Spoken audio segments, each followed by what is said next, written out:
முயற்சி இருந்தா முடியாதது அப்படின்னு எதுவுமே இல்ல அப்படின்றத நிரூபிக்கும் வகையில பல பேருடைய வெற்றி கதைகளை நம்ம பார்த்துட்டு இருக்கோம். அந்த வகையில இன்னைக்கு ஒருத்தருடைய கதையை பத்தி தான் பார்க்க போறோம். காமி சிங் அப்படின்ற ஒரு பெண்மணி ஒரு புதுமையான அணுகுமுறையை பயன்படுத்தி முருங்கை மரத்தை மட்டுமே பிரத்யேகமா வச்சு பல விஷயங்களை செஞ்சுட்டு இருக்காங்க. இது மூலமா லட்சக்கணக்கில் அவங்க சம்பாரிச்சிட்டும் இருக்காங்க. அப்படி அவங்க என்ன பண்றாங்க அப்படின்றத பத்தி தான் நம்ம இன்னைக்கு இந்த வீடியோல பார்க்க போறோம். காமி சிங் 2019ஆம் ஆண்டு டாக்டர் மோரிங்கா அப்படின்ற ஒரு பிராண்டை உருவாக்கி இருக்காங்க.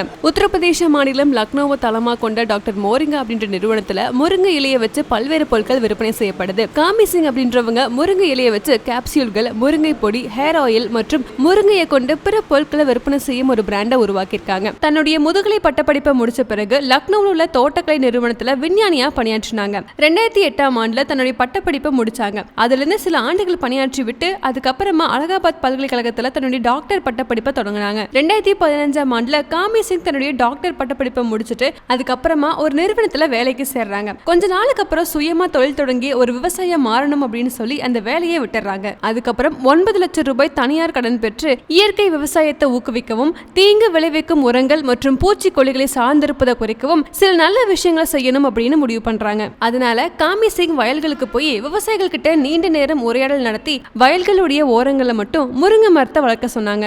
வயல்களுக்கு ஓரத்துல முருங்கை மரம் நடுவதால எந்த விதமான ஆபத்தும் ஏற்படாது அப்படின்னு தெரிஞ்சுக்கிட்ட விவசாயிகள் காமி சிங் சொன்னபடியே நடக்க தொடங்கினாங்க. அது மட்டும் இல்லாம முருங்கை அறுவடை செய்யும் எல்லா செயல்முறைகளையும் காமி சிங் எல்லா விவசாயிகளுக்குமே சொல்லிக் கொடுத்தாங்க. பிறகு 2018ஆம் ஆண்டு வாக்குல ஒரு நிலத்தை குத்தகைக்கு எடுத்து அதுல முருங்கை மரம் வளர்க்க 10 விவசாயிகளை பணிக்கு நியமிச்சாங்க. 2019ஆம் ஆண்டுல டாக்டர் மோரிங்கா அப்படின்ற ஆரோக்கியமான பிராண்டை உருவாக்குனாங்க. இது மூலமா முருங்கை வளர்ப்பதற்கும் முருங்கை சார்ந்த தயாரிப்புகளை வழங்குவதற்கும் பிரத்யேகமான முயற்சிகளை மேற்கொள்ள தொடங்கினாங்க. அது மட்டும் இல்லாம லக்னோவில் பல பகுதிகளில் ஸ்டால்கள் அமைச்சு இது மாதிரியான சூப்பர் ஃபுட்டோட நன்மைகள்லாம் என்ன அப்படின்னு எடுத்துரைக்க தொடங்கினாங்க.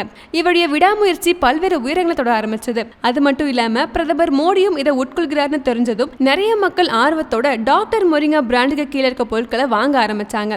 இன்னைக்கு டாக்டர் மோரிங்கா பிராண்ட்ல முருங்கை கேப்சூல்கள், மாத்திரைகள், பவுடர், சோப், ஷாம்பு, எண்ணெய், வலி நிவாரண எண்ணெய் மற்றும் தேநீர் மாதிரியான பல்வேறு தயாரிப்புகள் இருக்கு. இந்த தயாரிப்புகள் மூட்டு வலி, ஊட்டச்சத்து குறைபாடு, முகப்பரு மற்றும் பலவீனமான நோய் எதிர்ப்பு சக்தியை சமாளிக்கிறது மாதிரியான பல்வேறு நன்மைகளை வழங்குவதாக கூறப்படுது. விவசாயிகள் கிட்ட தான் வழங்கிய முருங்கை விதையிலிருந்து கிடைக்கும் முருங்கை இலைகளை பயன்படுத்தி பல்வேறு பொருட்களை தயாரித்து விற்பனை பண்ண ஆரம்பிச்சிருக்காங்க. இன்னைக்கு இந்த நிறுவனத்துல 10 பெண்கள் உதவியாளராக பணியாற்றுறாங்க. அதோடு 22க்கும் மேற்பட்ட விற்பனை பெண்கள் பணிபுரிகிறாங்க. 2019ஆம் ஆண்டுல டாக்டர் மோரிங்கா தொடங்கப்பட்ட போது ஆண்டு வருவாயா இந்த நிறுவனம் 19 லட்சம் ரூபாயா அடைஞ்சிருக்காங்க.